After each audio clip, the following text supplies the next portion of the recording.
A young man named Kleinberg won a very prestigious award, and the entire community gave a huge banquet in his honor, drinking and eating and speeches and all kinds of good cheer.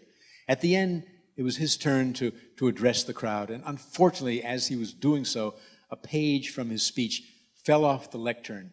As he bent over to pick it up, tragically, he let go with some flatulence. And worse than that, it was picked up by the microphone. He was mortified to the point where he left town as soon as he possibly could, and he never, ever came back. When he was quite old, he decided, of course, people have forgotten that moment. He would go back to the town one last time and to see it. Checked into a hotel, but he checked in under a different name.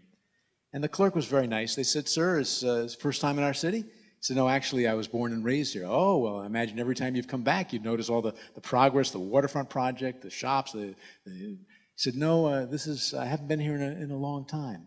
The clerk said, "Well, how long?" And Kleinberg said, a very, very long time. And the clerk said, "Well, let me ask you, for example, was it before or after the Kleinberg fart?"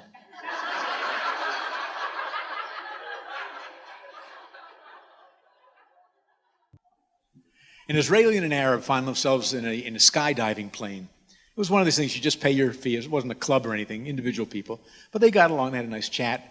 And when it came time to jump out, the Israeli went out first. He got out, he's zigzagging back and forth, having a great time. And he finally pulls his ripcord, and now he's floating down majestically. It was just terrific.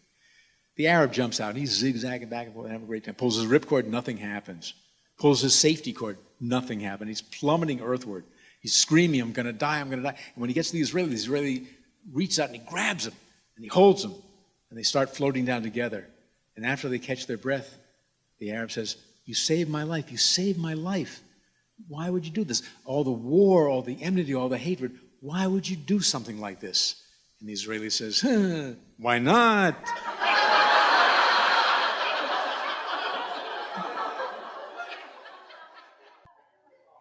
Mrs. Cohen and Mrs. O'Rourke were neighbors and close friends. Both their husbands died within a few months of each other, and after another year or so, Mrs. Cohen moved into a Jewish retirement facility.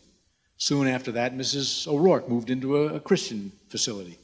But they were healthy, they had cars, they used to meet for dinner every once in a while. One night, they're together, and Mrs. Cohen says kind of shyly, I have some very exciting news. I've met a man. And every night we have dinner together, we go up to my room, we sit on my bed, and we hold hands, and we hug a little bit, and then we sing Yiddish folk songs. Mrs. O'Rourke says, "Amazing, because, well, I met a man too, and every night we have dinner together." And then we go up to my room, and we sit on my bed, and we hold hands, and we hug a little bit, but we don't know any Yiddish folk songs, so we have sex. A group of men graduated from college together, like 15 or 20 guys. They were all fraternity brothers, very close-knit. They decided they'd have reunions periodically. And they even had committees to decide what to do. So when they were approaching the age of about 40, the committee met. They said, let's go to the restaurant Nola because they have really good-looking waitresses with low-cut dresses. At 50, let's go to the restaurant Nola because they have a fine wine cellar and an excellent menu. At 60, let's go to the restaurant Nola because it's quiet, we can have meaningful conversation, and they have a no-smoking policy. At 70, let's go to the restaurant Nola because it's wheelchair accessible. At 80, let's go to the restaurant Nola because we've never been there.